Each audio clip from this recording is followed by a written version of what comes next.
Telepresence robots are a form of telepractice that can be used in a variety of healthcare settings, such as hospitals, clinics, assisted living centers, and more. These robots can be used in an interdisciplinary way to interact with patients. Telepresence robots enable healthcare settings and providers to connect patients to specialists and other providers who may not be readily accessible. This video is an example of a psychiatric mental health evaluation conducted remotely by a specialist through the telepresence robot. While this video highlights the use of a telepresence robot, keep in mind that there are many modes to conduct a telehealth visit, such as a virtual platform on a tablet. However, whether you are using a robot or a tablet, the key elements to conducting a successful telehealth visit remain the same. In this video, you will observe some basic tips for rapport building, an example of evaluating for self-harm, making a referral to a specialist via telepractice, conducting a warm handoff to a specialist via telepractice, tips for a telepsych visit, and lastly, telepractice etiquette tips. Hi, Allison. How are you today? I'm good. How are you? Oh, I'm well, thank you. I'm so glad you came back in. I've been wanting to talk with you. Oh, thank you. I wanted to check in and see how things were going after we increased the dose of your Zoloft the last time we were together. Well, I don't feel much different. I'm still feeling very fatigued. I'm still feeling pretty run down. I just don't have a lot of energy lately. I feel like I have a fatigue more than just the mommy fatigue. You know, I've been running around chasing the kids and stuff, but I've just been very tired, very little motivation, and that's been really difficult. All right, well, thank you for sharing more of your story with me too. I know it's been a long time that you've been trying to understand these symptoms, and we've been working on trying to get you some relief. So I'm glad we're together again. I have a couple things I've been thinking about. Would you mind just telling me a little bit about like what your sort of day-to-day looks like now that you're on this dose of Zoloft? Sure. I wake up when the kids wake up, so I make them cereal or make them breakfast. I'll kind of clean up a little bit, watch them play, watch them kind of do their thing. But that's been really hard to have that motivation. I've really been forcing myself to do that. And I've been tired throughout that, and I, haven't really wanted to pay bills, and I haven't really wanted to do much. And my husband's home during COVID, so I've been taking a little bit more caretaking on, and that's been difficult as well. So I've just been feeling very, very fatigued overall. Okay, well, thank you for sharing. And I am sorry to hear that we haven't quite gotten to where our goal is for you and how you're feeling. Sometimes when we're feeling overwhelmed and difficulty concentrating and easily fatigued, it may be common to have sort of passive thoughts of wanting to harm ourselves or others. I just want to check into that and see if that's occurred with you. I haven't really. I don't really think I have the motivation, really. Sure. Okay. All right. Well, on one hand, that's reassuring, but on another, it certainly signals that, there's more work to be done here, so we can kind of get you back to feeling like yourself again. What I was thinking is at this time, it might make sense to include another specialist, another team member, to sort of talk about your care and do another assessment and see if there are other treatment things that we could talk about doing. Does that sound okay? Yeah, that does. How would that work? Well, we're fortunate now that we have the option of telehealth, and she would be available today to come in via a robot platform and meet with you here in this room and talk with you about your symptoms and how you're doing. And then she and I will consult afterward, and we'll carry the plan forward. Does that sound like a good idea, a good plan for you? Yeah, that sounds good. Thank you. Yes, of course. Hi, Sarah. Thank you so much for being available for a telehealth consult with my patient, Allison. I appreciate your making this time today. Absolutely. Happy to help. Well, may I tell you a little bit about her before you get started? Yeah, that would be great. Okay, well, she's down in the hallway in this room here. Okay. And she is a 28-year-old female. Okay. She's been struggling for quite some time now with feelings of depression that began more prominently after the birth of her third child.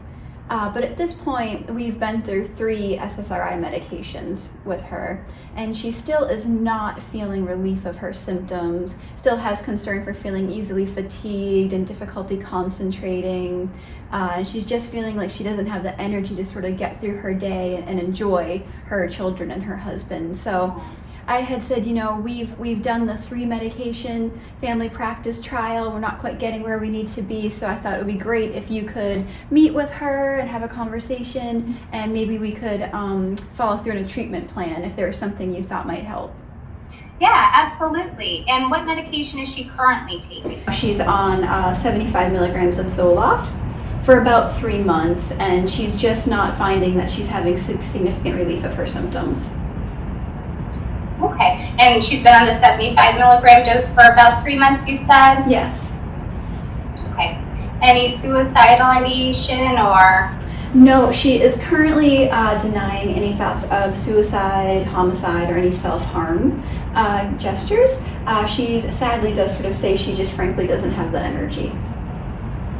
Yeah. Okay. Is she seeing a therapist at all right now that you know of? No, she has not had any therapy services. Things are a little bit challenging with COVID, from my understanding. Yeah, and with 3 kids too, I'm sure. Yes. Yeah, she is kept busy. Yeah.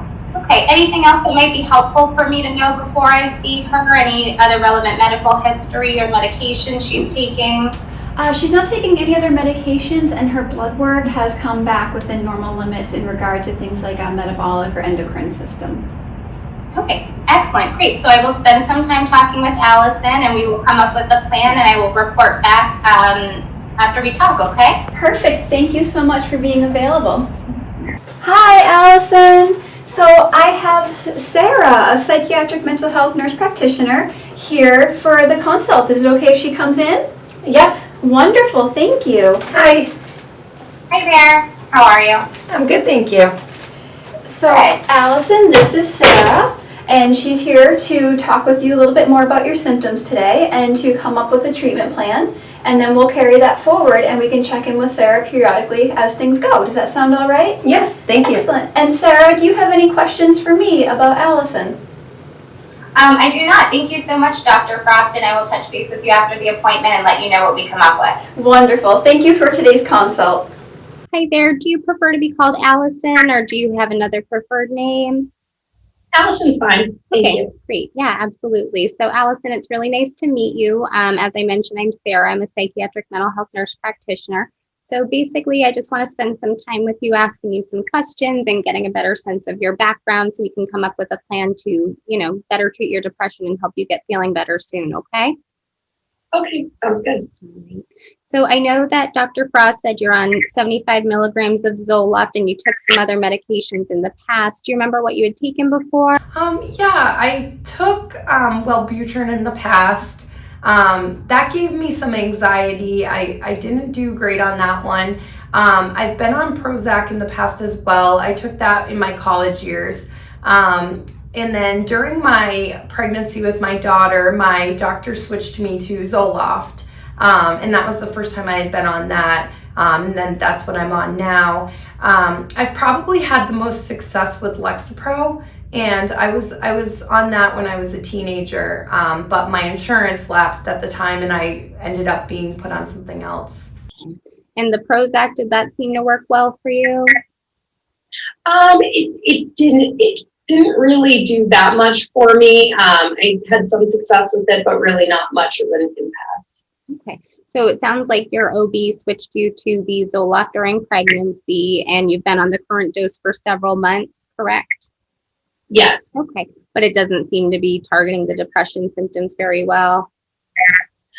No, it seems to just be kind of the same. I've been very fatigued. I've been, having some anxiety and just feeling very run down. And I feel like it's more than just the new mommy stuff. I feel like it's, a real fatigue and maybe a depression fatigue that I'm experiencing. Mm-hmm. Absolutely. And like you said, this is your third child. So you certainly know kind of what's that new norm, new mom norm versus what's maybe more than that.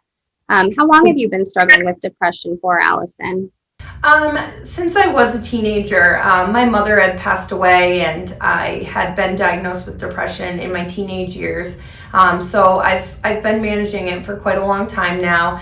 And I feel like I've managed it pretty well during my pregnancies. I've kind of, learned to judge my body and know how I'm feeling and things like that. So I feel like I've managed it pretty well up until this point. Okay. So you felt a bit better during the pregnancy, but since you've had your daughter, since you've been postpartum, you've noticed the depression has increased. Yes. Okay. And did you have postpartum depression with your other two children? No, I did not. Okay. Are you currently in therapy at all, or have you been in therapy in the past? I'm not currently in therapy. I did see someone a few years ago, and she was great. I had a very good relationship with her. She was awesome. But that was another time that my insurance changed. My insurance lapsed at that time, so I was no longer able to see that person once I got a new insurance policy. She didn't take my insurance. Okay, that's so hard. And I'm sure it sounds like a nice idea now, but maybe hard to imagine fitting in when you have 3 young children at home. Yes, I'm sure that it would be a positive experience for me. I've had, good luck in the past, but it's been hard to prioritize myself, with having young kids and then with COVID going on and things being closed. I've really struggled the past few months with those limitations. Yeah, absolutely. It's good that you're here though, and, taking the step to take care of yourself and getting your depression better treated. It's important, not just for you, but your kids and your family too. So do you have anyone who can help you out with the children? Do you have support at home? Who lives at home? I live with my husband. He's been working from home during COVID, so I have had to take on a few more care responsibilities. But my mother-in-law is very helpful. She comes a few days a week to help out with the kids. She also will come anytime I need to go grocery shopping or have appointments or things like that. So she's been wonderful. That's great. I'm glad she's been able to help and support you during this time. And how has it been trying to connect with friends, especially during this time of COVID? I know being a mom to a newborn can be isolating enough, let alone throwing in a pandemic. So how has that been for you? Pretty difficult. I still have some friends that I can talk to, but I haven't been able to see people. And with my other 2 kids, I went to those new mommy classes, and that was really helpful at the time to give me some socialization. And I know that new moms can feel isolated, but during COVID, it's just a new type of isolation that I've never felt before. Yeah, absolutely. And do you feel like that's also contributing to the depression you're experiencing? I feel like it is because I can't go out as much as I could, or I'm limited on what I'm able to do. So I do find that to be a new challenge. Yeah, absolutely. Have you had any significant struggles with anxiety at all, Allison, or panic attacks, anything like that? Not really. When I was on the Wellbutrin, I did, as I said, experience some anxiety with that, but otherwise, no, not really. All right. Is there anything else that we haven't talked about that you feel is important for me to know in terms of your history or what's been going on for you recently? No, not that I can think of. Okay, great. Well, thank you for bearing with me. I know I asked a lot of questions. These appointments can certainly be draining, but I'd love to chat a little bit more about a plan for treatment moving forward. So one thing I think that would be good to get back in is getting you back in to see a therapist. Hopefully with so many people offering telehealth, that might make it more accessible for you. I don't know if your mother-in-law might be able to watch the children, maybe for you to attend appointments on a regular basis, if that might be an option. I believe she would. Yeah, she's been, as I said, she's been great. So I know she's been really flexible, here and there when I need to go grocery shopping. I'm sure if I had a regular scheduled time, she could definitely work with me on that. So I will reach out to her. Okay, excellent. Yeah, so at the end of your appointment, what I'll do is I'll give you a list of some therapists I recommend and work with frequently who take your insurance, and then you can look into them further and see whose availability might work well with you. And I think that'll be an important aspect of your treatment in addition to a medication adjustment. Great, okay. Thank you. Yeah. So it sounds like the Zoloft, you've been on it for long enough that we would hope to see some improvement, but we haven't. And where you did well on the Lexapro before, I think it would probably make sense to switch you from the Zoloft back to the Lexapro. Do you happen to remember what dose of Lexapro you took when you were on it as a teenager? I think I might have taken 10 milligrams.